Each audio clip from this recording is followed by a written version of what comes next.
सास बहू का झगड़ा। अनामिका की सास पुष्पा अपनी बहू को कुछ खास पसंद नहीं करती थी और इसीलिए दोनों सास बहू में आए दिन झगड़ा होता रहता था।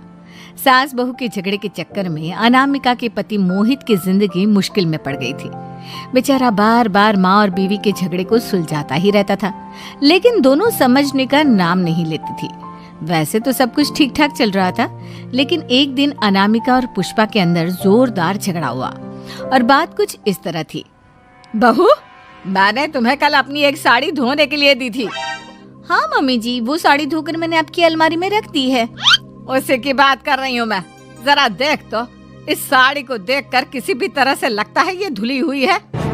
अरे मम्मी जी, मैंने आपकी साड़ी वॉशिंग मशीन में अच्छे से धोकर सुखाकर आपकी अलमारी में तह बनाकर रखी थी। आपके तो नखरे खत्म ही नहीं होते। अरे कैसी बात कर रही है मुझसे, मेरे नखरे?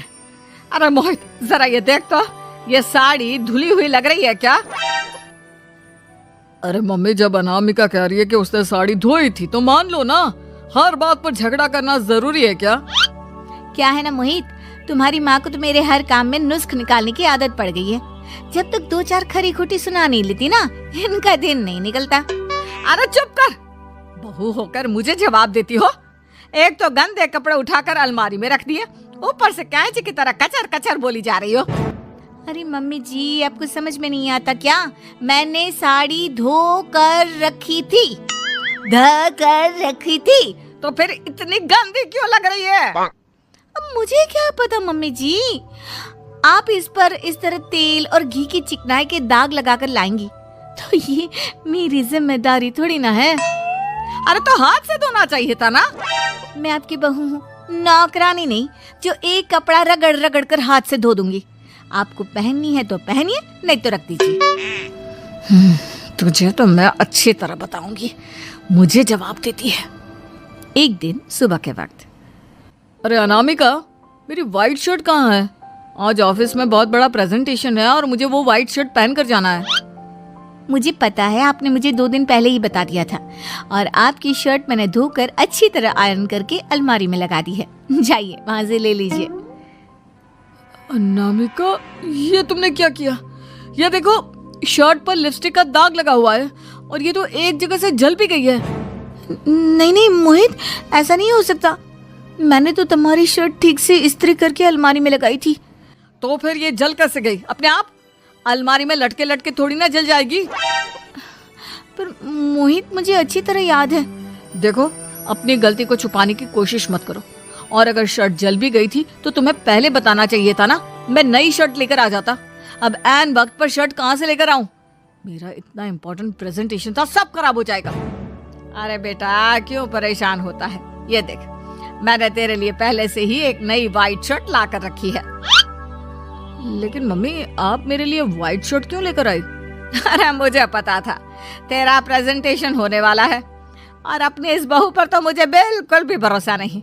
क्या पता मेरी साड़ी की तरह तेरी शर्ट भी गंदी करके रख देती। और देख, वही हुआ ना। बेटा, सारी टेंशन छोड़ और ये नई शर्ट पहन कर जा। थैंक यू मम्मी, आज तो आपने बचा लिया मुझे। कुछ दिनों के बाद, अरे अनामिका, जानती हो, ऑफिस में मेरा जो दोस्त है ना अमर, आज उसका बर्थडे है और उसे तुम्हारे हाथ का चॉकलेट केक बहुत पसंद है। थोड़ा सा बनाकर टिफिन में रख दो ना प्लीज। हाँ हाँ, क्यों नहीं, मैं बहुत अच्छा केक बनाकर आपके दोस्त के लिए रख दूंगी।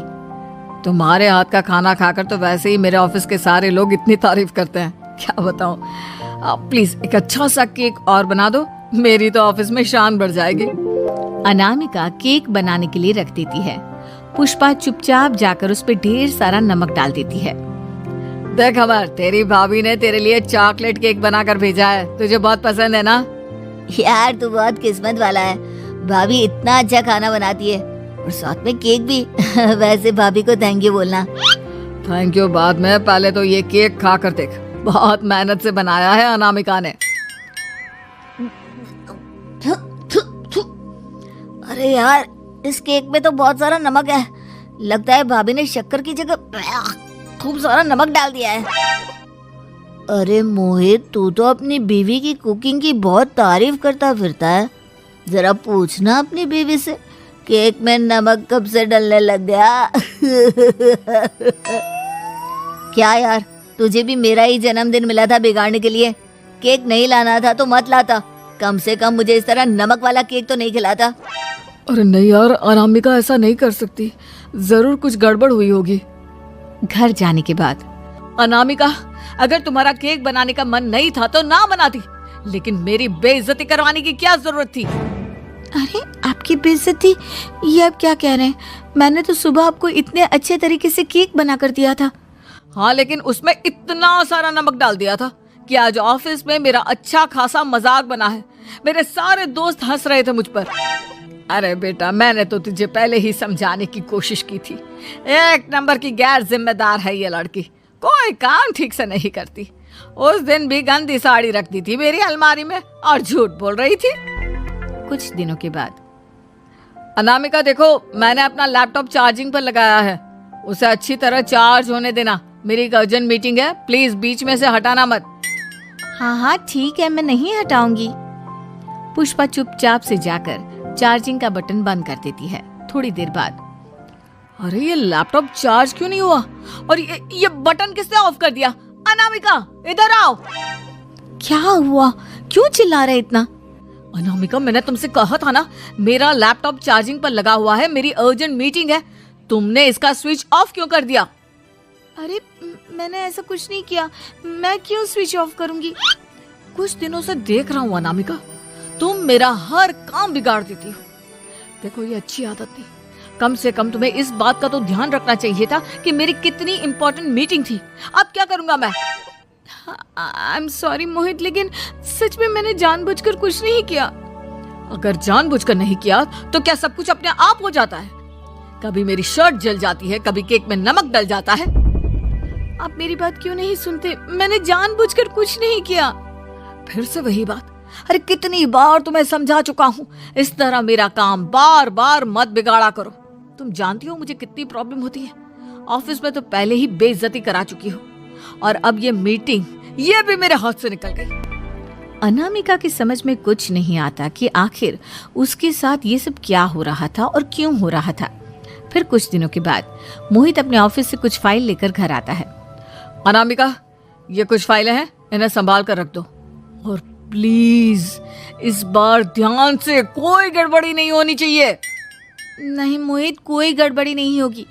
मैं सारी फाइल्स अलमारी में लॉक करके रखूंगी और चाबी अपने पास रखूंगी। अनामिका, जरा अलमारी की चाबी तो देना। क्यों मम्मी जी, आपको क्या काम है? उसमें मोहित की जरूरी फाइल रखी है और मैं नहीं चाहती कि इस बार कोई भी गड़बड़ हो। पता नहीं कुछ दिनों से हर काम खराब हो जाता है। अरे मुझे उसमें से पैसे निकालने हैं और उसके बाद ले लेना अपनी चाबी। मैं खा नहीं जाऊंगी तुम्हारे पति की फाइल। अनामिका को अपनी सास पर शक होता है। चाबी देने के बाद वो चुपचाप छुपकर अपनी सास की हरकत देखती है। ये फाइलें उठाकर डस्टबिन में डाल देती हूँ, फिर देखना कैसे मोहित इसकी खबर लेगा। इस बार तो छोड़ेगा नहीं इसे।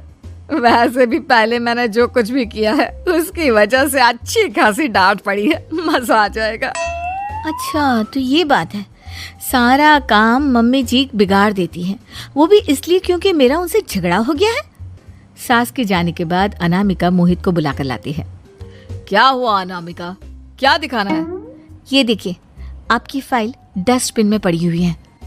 इसीलिए तो कहा था संभाल कर रखना, और तुमने उठाकर ये फाइल डस्टबिन में डाल दी।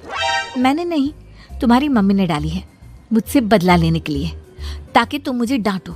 और अगर मैंने डाली होती तो मैं तुम्हें दिखाने के लिए बुलाकर तो नहीं लाती ना। सही कह रही हो, मैं अभी मम्मी से जाकर बात करता हूँ। थोड़ी देर बाद, मम्मी सच सच बताइए, मेरी फाइल अलमारी में से निकाल कर डस्टबिन में आपने डाली थी ना? अरे अपनी माँ पर इल्जाम लगाता है, शर्म नहीं आती तुझे? मैं इल्जाम नहीं लगा रहा हूँ मम्मी, जो सच है वही पूछ रहा हूँ। आप जल्दी से बताइए आपने ऐसा क्यों किया? अरे तो क्या करती, तेरी बीवी मुझसे झगड़ा करती है, उल्टे सीधे जवाब देती है, मुझे उससे बदला लेना था। अरे मम्मी, लेकिन आप दोनों के झगड़े के चक्कर में मेरा कितना नुकसान हुआ है, ये कभी सोचा आपने? मम्मी जी, अगर आपका बदला पूरा हो गया हो तो आइंदा ऐसी कोई हरकत मत करना, क्योंकि अब आपकी सच्चाई हमारे सामने आ चुकी है। यह तो वक्त ही बताएगा मैं क्या करूंगी और क्या नहीं। मम्मी जी, कहा ना आप ऐसा कुछ नहीं करेंगी। अरे मेरी जो मर्जी आएगी वो मैं करूंगी। मेरा सर घूम रहा है। सास बहू के झगड़े में मेरी जिंदगी का तो कचरा हो गया है, कचरा।